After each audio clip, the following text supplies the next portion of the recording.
దేవుని ఘనమైన నామమునకు స్తోత్రములు.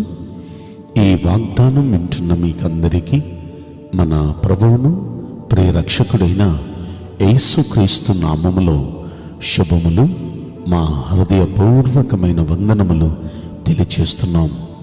ఈరోజు దేవుని వాగ్దానం ప్రకటన గ్రంథం 3వ అధ్యాయము 9వ వచనం. నేను నిన్ను ప్రేమించితిని అని తెలుసుకున్నట్లు చేసేదను. ఈ మంచి వాగ్దానం మన మంచి దేవుడు మనందరి పట్ల నెరవేర్చునుగాక. ఆమేన్. ప్రియ దైవ జనాంగమా, ఈ వాగ్దానం వింటున్న మనకు ఎంత చల్లని మాట చెప్తున్నారు చూడండి. మన ప్రభువు మనల్ని ప్రేమిస్తున్నారు, మనల్ని ఆయన ప్రేమిస్తున్నారు అని మనకి తెలిసేటట్లుగా ఆయన కార్యాలు చేస్తానంటున్నారు. మన జీవితంలో మన ప్రభువు మనల్ని ప్రేమిస్తున్నారన్న సంగతి మనకు తెలిసేటట్లుగా చేస్తానంటున్నారు. ఎంత అద్భుతం! నమ్మండి, ఖచ్చితంగా ప్రభు మీ జీవితంలో కార్యాలు చేయబోతున్నారు. ఆయన మనల్ని ప్రేమిస్తున్నారని మనకు తెలియబోతుంది. అయితే ఇక్కడ ఈ వాగ్దానం ఎవరితో చెప్తున్నారు అంటే 8వ వచనంలో మనం చూస్తే, నీ క్రియలను నేను ఎరుగుదును. మంచి కార్యాలు చేసే ఆ ప్రజలతో ఆయన అంటున్నాడు, మంచి కార్యాలు మీరు చేస్తున్నారు కదా, మీ కార్యాలను నేను చూస్తున్నాను, నాకు తెలుసు. అంత మాత్రమే కాదు, నీవు నా వాక్యాన్ని గైకునే వ్యక్తివి.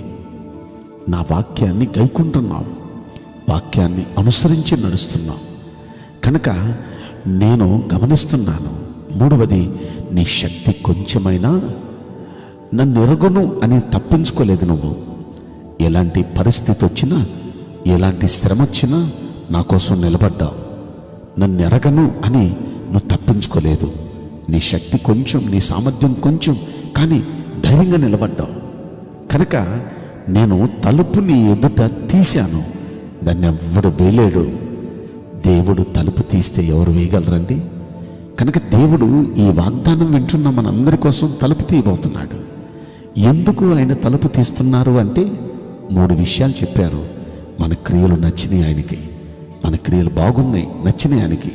2వది, మనకొచ్చే ప్రతి పోరాటంలో, సమస్యలో కూడా నాకు దేవుడు తెలియదు, నాకు ఈ ప్రార్థన తెలియదు అని తప్పించుకోలేదు, నిలబడ్డాం దేవుని కోసం శ్రమైనా.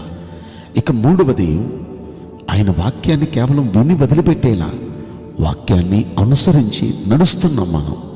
ఈ 3 పనులు మనం చేస్తున్నాం కాబట్టి దేవుడు మనకిస్తున్న వాగ్దానం ఏంటంటే, ఇదిగో తలుపు మీ ముందు తీసా, ఎవడు దాన్ని వేయలేడు, నేను తలుపు నీ కోసం తీశాను అంటున్నాడు ఆయన. తలుపు తీస్తే ఇన్నాళ్ళు ఒకవేళ ఆయన ద్వారాలు మూసున్నాయేమో, అందుకే కార్యాలు జరగలేదు, అందుకే మనం ప్రార్థనలకు కూడా జవాబు రాలేదు, అందుకే మనం అనుకున్నది ఒకటి జరిగింది ఇంకొకటి అయి ఉండొచ్చు. కానీ దేవుడు ఇప్పుడు అంటున్నాడు, నేను తలుపు తీసా, ఇంకెవడు వేయలేడు, కార్యాలు చేయబోతున్నాను.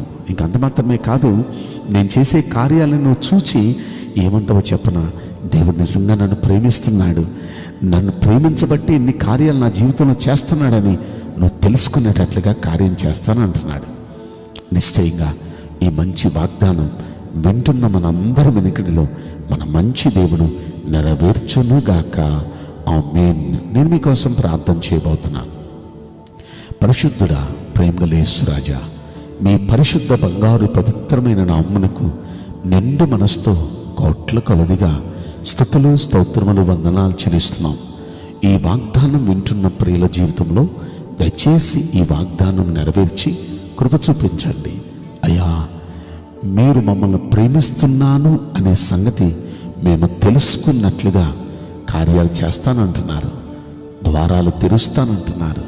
దయచేసి మీరు ద్వారాలు తెరిచి ప్రతి వ్యక్తి జీవితంలో మీ కార్యాలు జరిగించమని ఈ కొద్ది మనవులు నజరుడైన యేసుక్రీస్తు ప్రశస్తమైన నామములో మిక్కిలి వినయముతో ప్రార్థించి బ్రతిమలాడి వేడుకుంటున్నాం ప్రియ పరలోకపు తండ్రి. ఆమేన్. May God bless you all. Thank you.